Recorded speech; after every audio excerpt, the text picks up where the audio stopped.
രാമായണം ആദികാവ്യകഥയാണ് നിങ്ങൾ കേട്ടുകൊണ്ടിരിക്കുന്നത്. ദശരഥ മഹാരാജാവിനോട് തൻ്റെ വിശ്വസ്ത മന്ത്രിയായ സുമന്ത്രൻ പണ്ട് ഭഗവാൻ സനൽകുമാരൻ പറഞ്ഞ ദിവ്യാമൃതം നൽകുന്ന കഥയാണ് കേട്ടുകൊണ്ടിരിക്കുന്നത്.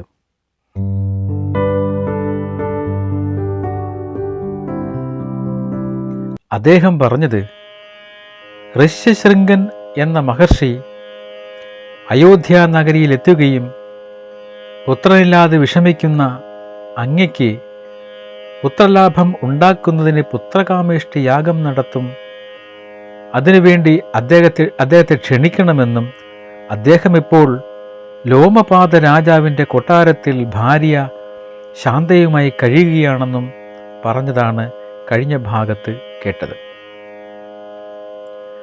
അറിയാനുള്ള ആഗ്രഹം ദശരഥ മഹാരാജാവിൽ പ്രകടമായതുകൊണ്ട് മന്ത്രിശ്രേഷ്ഠനായ സുമന്ത്രൻ പറഞ്ഞു, പ്രഭു, ഭഗവാൻ സനൽകുമാരൻ ഇനിയും ചില കാര്യങ്ങൾ കൂടി പ്രവചിച്ചിട്ടുണ്ട്.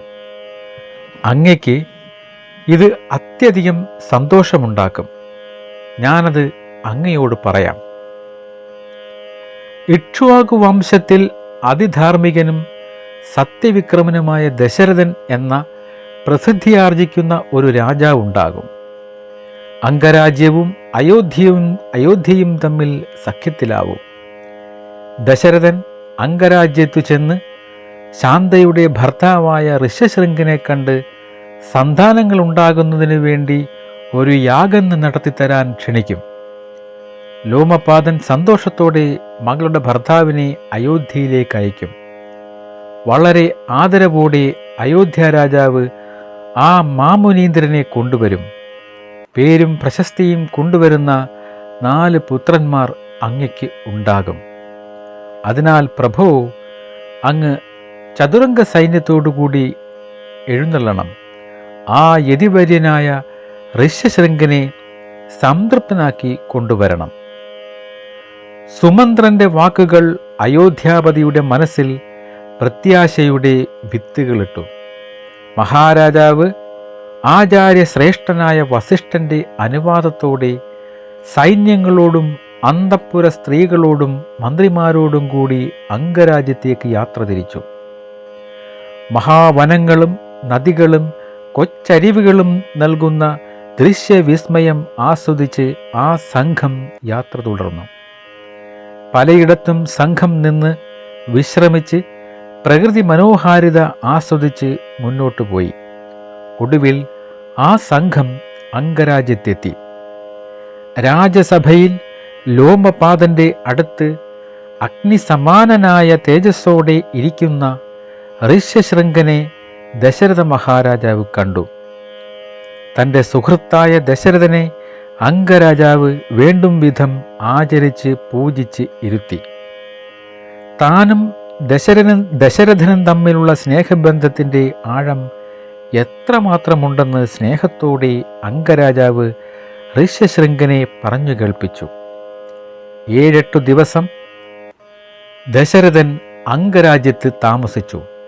എല്ലാം ഒറ്റ ദിവസം പോലെയാണ് കടന്നുപോയത്. എല്ലാവരും ഒരുമിച്ചിരിക്കുന്ന സമയത്ത് ദശരഥൻ അംഗരാജാവിനോട് പറഞ്ഞു, ആത്മസുഹൃത്തേ, അങ്ങയുടെ പുത്രിയെ ഭർത്താവും ഒന്നിച്ച് എൻ്റെ നഗരത്തിലേക്ക് പറഞ്ഞു വിടണം. പല നല്ല കാര്യങ്ങളും ആ വരവ് കൊണ്ട് സംഭവിക്കാനുണ്ട്. അപ്പോൾ സന്തോഷത്തോടെ അംഗരാജാവ് പറഞ്ഞു, അതിനെന്താ, അങ്ങനെ തന്നെയാവട്ടെ എന്നു പറഞ്ഞ് ഋഷ്യശൃംഗനോട് പറഞ്ഞു, അങ്ങ് ശാന്തയുമായി കോസല രാജ്യത്തേക്ക് പോകണം. അത്ര പ്രാധാന്യമുള്ള എന്തോ സംഗതി എൻ്റെ സുഹൃത്തിന് സാധിക്കാനുണ്ട്. അപ്പോൾ ഋഷ്യശൃംഗൻ പറഞ്ഞു, അങ്ങയുടെ ആഗ്രഹം അനുസരിക്കാൻ ഞാൻ തയ്യാറാണ്. അങ്ങനെ ഋഷ്യശൃംഗനും പത്നിയും ദശരഥനോടൊത്ത് യാത്രയ്ക്ക് തയ്യാറായി. ആ സ്നേഹിതന്മാരായ രാജാക്കന്മാർ സന്തോഷത്തോടെ ആലിംഗനം ചെയ്തു. ലോമപാത രാജാവ് ദശരഥനെയും സംഘത്തെയും സന്തോഷത്തോടെ യാത്രയാക്കി.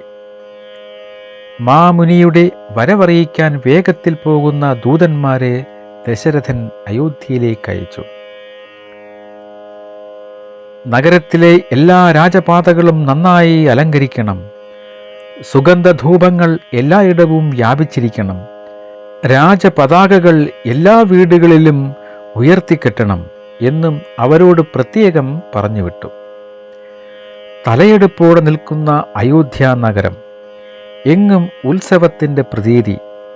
രാജപാതകൾ അലങ്കാരങ്ങൾ കൊണ്ട് നിറഞ്ഞു.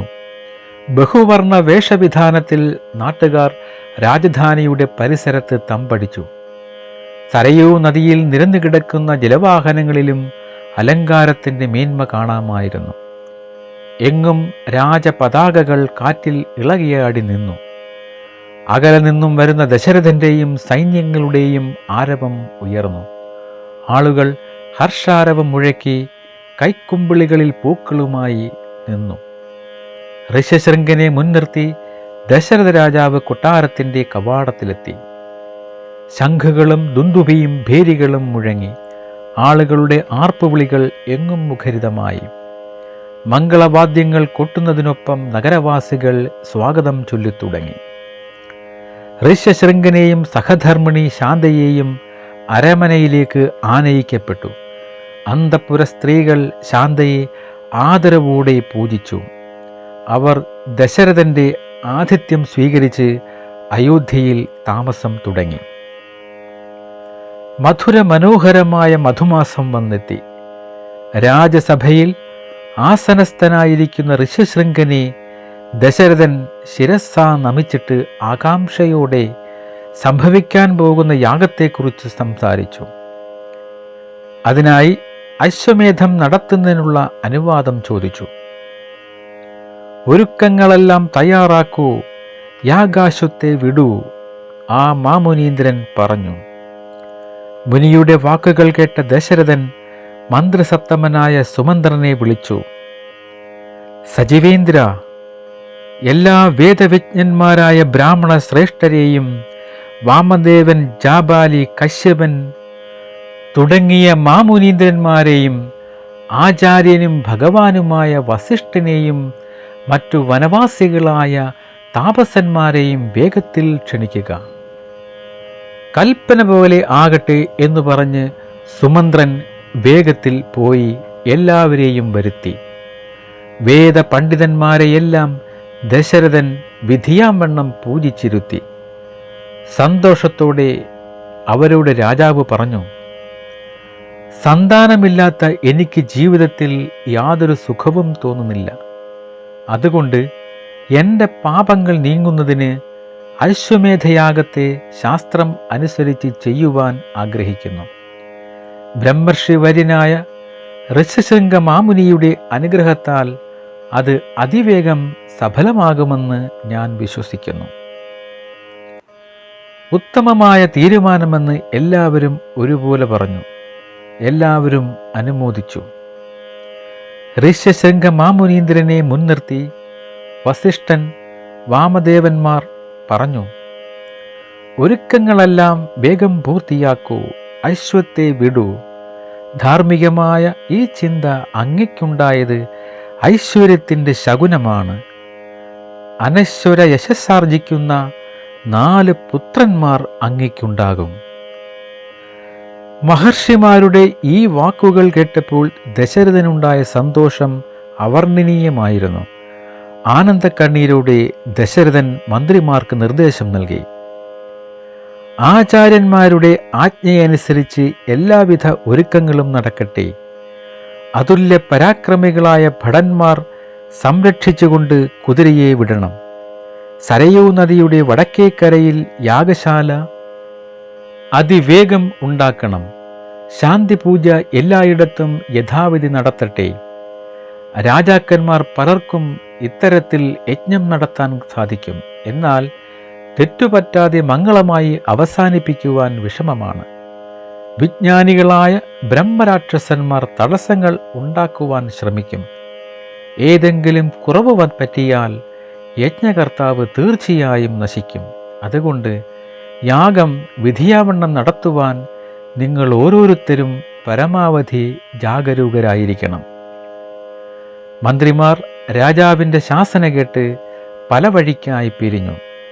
എല്ലാം മംഗളമായി തീരുമെന്ന പ്രതീക്ഷയോടെ മാമുനി ശ്രേഷ്ഠന്മാർ പിരിഞ്ഞു പോയപ്പോൾ ദശരഥൻ അരമനയിലേക്ക് നടന്നു.